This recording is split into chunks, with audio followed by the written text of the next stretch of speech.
유학을 하려면 영어 점수가 얼마나 필요하고 관련 서류는 어떤 게 또 필요하고 호주 워킹홀리데이로 돈을 벌고 이곳에서 대학교를 다니는 게 가능한가? 나 혼자 스스로 하려고 하는데 가능한가? 라고 이제 질문을 주시곤 해요.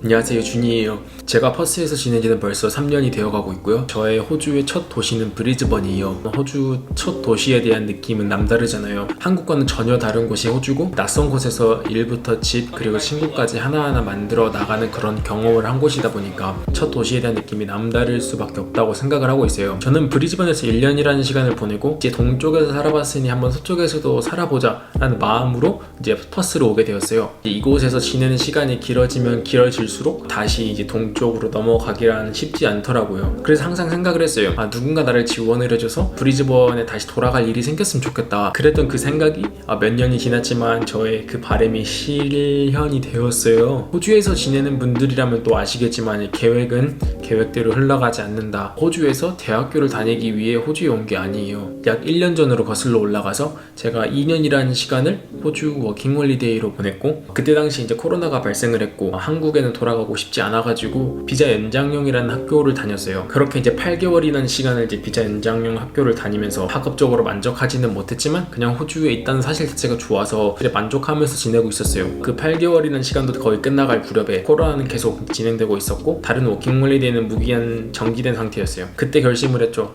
더 이상 나에게 워킹홀리데이는 없구나. 한국엔 돌아가고 싶지 않았기에 또 제가 한국에서 대학교는 졸업을 하지 않았어요. 그래서 부모님과 대화를 한 끝에 그곳에서 이제 워킹홀리데이를 내려두고 대학교에서 공부를 제대로 해보자. 그래서 이제 호주에서 대학교를 다니게 된 거예요. 그런데 제가 호주에서 지낸 3년 동안 한 번도 이곳에서 대학교를 다닌다는 상상은 해본 적이 없었어요. 약 한두 달 정도 남은 시점이었어요. 저희 비자가 남은 게 그래 대학교를 다니기로 결심은 했지만 어디서부터 시작을 해야 될지는 모르겠는 거예요. 그때 딱 한 분이 떠오르는 거예요. 그분은 제가 브리즈번에서 워킹홀리 생활을 할 때부터 알고 지내던 유학원 원장님이었어요. 호주 대학은 이제 학비가 비싸기에 아무래도 나의 인생에 큰 결정을 하는 시점이기 때문에 사기를 당하거나 그런 것은 겪고 싶지 않았고 이제 비자도 얼마 안 남았기에 안전한 길을 택하고 싶었어요. 그분이랑 알고 지낸 지 약 거의 3년 정도가 되었었고 호주에서 비자로 엮이기 이전부터 이제 그분을 알고 지냈었고 그분의 행보를 계속 이제 SNS로 보고 있었고 그래서 이분이라면 내가 막 이제 진행을 시켜도 될 것 같다라는 생각이 들었어요. 그래서 그분한테 연락을 했었고 비자가 얼마 남지 않은 시점이었지만 정말 운이 좋게 호주 대학교에 제때 등록을 할 수 있게 되었어요. 호주에서 사진을 찍고 영상을 찍다 보니까 한국에 계신 분들이라든지 호주 워홀러 분들 이분들에게 메시지를 종종 받곤 해요. 유학을 하려면 영어 점수가 얼마나 필요하고 관련 서류는 어떤 게 또 필요하고 호주 워킹홀리데이로 돈을 벌고 이곳에서 대학교를 다니는 게 가능한가? 나 혼자 스스로 하려고 하는데 가능한가? 라고 이제 질문을 주시곤 해요. 호주 우홀에 관한 질문들은 제 경험을 바탕으로 이제 이야기를 해드릴 수 있지만 유학이라든지 비자라든지 이런 부분들은 사실 저도 잘 몰라요.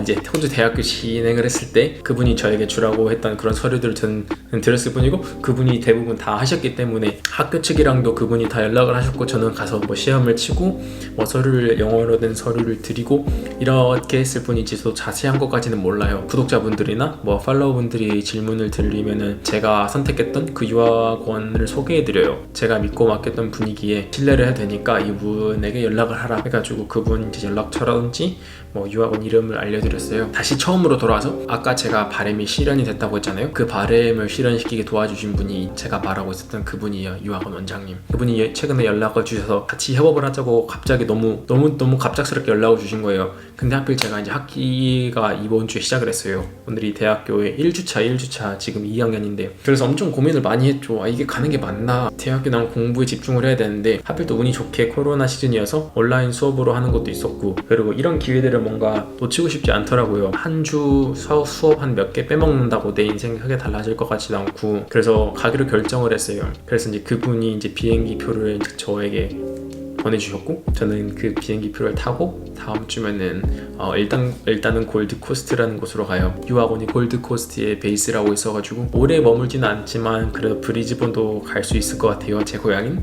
그래서 사실 되게 많이 설레고요. 이런 기회들이 계속 저에게 오는 게 사실 너무 행복하고 호주 생활이 사실 재밌어요. 공부하는 게 사실 막 재밌고 그러진 않지만은 일과 공부라는 따분한 생활 속에서 이렇게 가끔 이렇게 치고 올라오는 이런 기회들 이런 것들이 너무 좋아요. 가장 최근에는 이제 부름이라는 곳에 가서 호주 원주민들을 또 인터뷰하고 분들하고 같이 생활하는 그런 것들도 경험하고 이러다 보니까 저는 호주 생활이 너무 좋은 거예요. 그래서 저의 계획은 골드 코스트로 넘어가서 다음 주면은 그분 관련된 영상을 좀 찍을 예정이에요. 어떻게 보면은 그 유학원에 대한 홍보일 수도 있고, 저는 예전부터 그분을 만나고 싶었고 그분에 관련된 영상을 찍고 싶었어요. 그분에 대한 스토리도 뭔가 있을 것 같고, 그래서 이 분을 계기로 계속 이어나갈 수도 있는 거고, 그래서 다음 영상은 브리즈번에서 뵙겠습니다. 그러면은 안녕.